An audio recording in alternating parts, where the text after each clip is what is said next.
Break and Chill were real fun-loving. They were two guys, or rather yet a man and a guy, from West Oak Lane, who, if it were the 60s, would be comparable to Sam and Dave. But I never thought of them as gangster like Schoolie D or NWA. Yeah, you might say they was criminal. But see, the crimes they rapped about was more or less petty. I mean, hook up at the drive-thru? Shit. In retrospect, Break and Chill may have put a militant face to the images blacks were forced to portray in the past with songs like Hook Up at the Drive-Thru, So What I'm Late, and Slippin' 4, their attempt at starting a new dance craze. I've never seen anyone do Slippin' 4. Well, at least not at a party. After Fresh Prince broke, they expected everybody in Philly to sound fun-loving. Break was fun-loving, but he didn't like being called a fun-loving rapper. He became defiant. He started opening up dictionaries, like picking out all the big words and like slurring his lyrics and, you know, trying to create his own style. I mean, because he was a funny cat back then. But I know he was jealous. I mean, when Who's the Man came out, he thought that should have been him. He started listening to a lot of Richard Pryor. I think he thought he was Richard Pryor by the time we started to make our next album. Then the unthinkable occurred. Chill was killed in a senseless skee-ball accident. At a time when violence was plaguing the rap industry, the murder of Scott LaRock, the Puff Daddy basketball stampede, and the death of Ronnie Ray in the movie Tougher Than Leather, Chill's death scarcely made a blip on the hip-hop radar. Well, I just happen to have a problem with rappers who sell records because they've been shot. I mean, what's the big deal? What, you live to write a song about it? But that fool's out there rapping the thug life, talking about how he took this bullet. Some fool around the corner's talking about how he missed you. No, Dina, life is very precious. My boy Chill died about as senselessly as it gets. Didn't even make the paper. Go figure, huh? Hell of a business. We recorded one song the night before Chill died. I know that Break was really inspired after hearing Richard Pryor's Wino and the Junkie for the first time. See that boy over there in the streets? See that boy? Used to be a genius. Boy used to book the numbers, didn't need paper or pencil. Now that nigga can't remember his shoelace. Get off the street, boy! What's happening? I'm sick, man. I need some help. I need somebody to walk with me and talk with me till 2 o'clock tomorrow afternoon where I can get some shit. I'll be all right. I can handle this white world in, baby. Cause my mind thinking of the shit I don't want to think about. But if you hang out with me and lie to me, you old wine-drinking motherfucker. Kick me, nigga. You do that for me, bro? I'm gonna do it with you, boy. I'm gonna walk with you. Cause I believe you got potential. I think he finally realized that there was a way he could make people laugh and at the same time express his own pain. As usual, we did it in one take.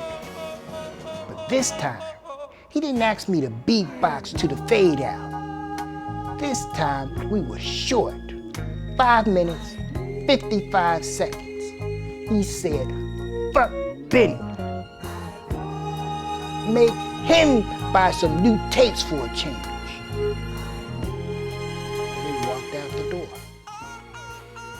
This was gonna be our masterpiece.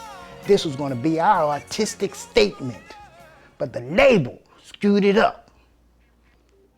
In an attempt to capitalize on Chill's death, Players Ball rushed released the recording onto the market without Break's knowledge or consent. What happened was, we got a call that something had happened to Chill down at the beach. He was just a kid, and he loved going down there, winning big stuffed animals and showing off with the girls. But something bad happened. Ricochet. So while we were driving down to the pier to get Chill, Benny was in the studio, busy making copies of the tapes. The label was in such a rush to put out the record that they recorded them all at the wrong speed, and it ended up coming off like the Rappin' Duke. I told Benny that it didn't sound right, and he told me to mind my business. He said he was expecting orders, lots of orders. It was like he lost his mind.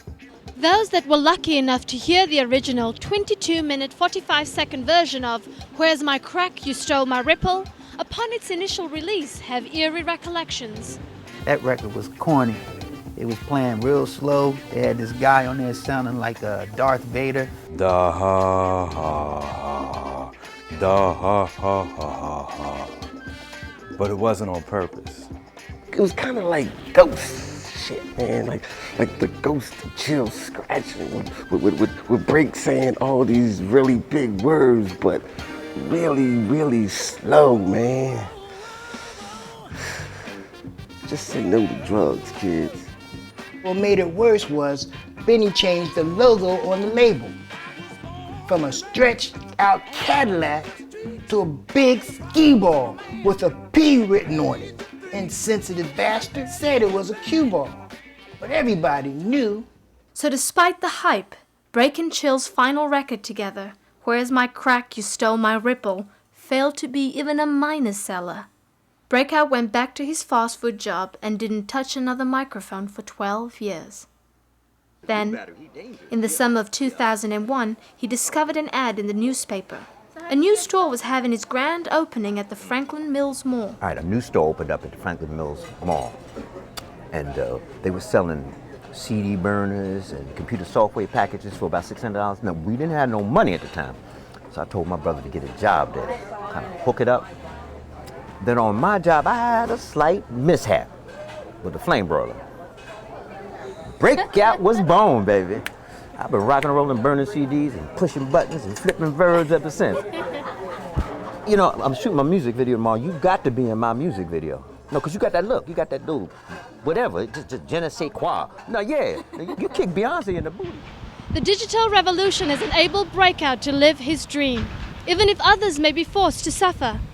For Next Up, this has been Dolores Davis reporting. I'm happy for Clinton and all his success. I'm sure by this time next week, I'll be walking up the avenue and I'll look in the barber shop and he'll be in there selling volume 81. You know I'm not gay. Sweet Tea stands for Sweet Tea Net, which is where I'm originally from. We were a gospel quintet, but when it came time to shoot the album cover, I was the only one who showed up on time. So they go and shoot the photo and then put it out there with the title, Sweet Tea, and everybody assumed I was gay. Nobody ever listened to the record. If they took the time to listen to that record, you'd hear some fantastic sounds. Oh, Lord, please forgive me for backsliding. But sometimes when you fight the devil, you got to jab him with his own pitchfork.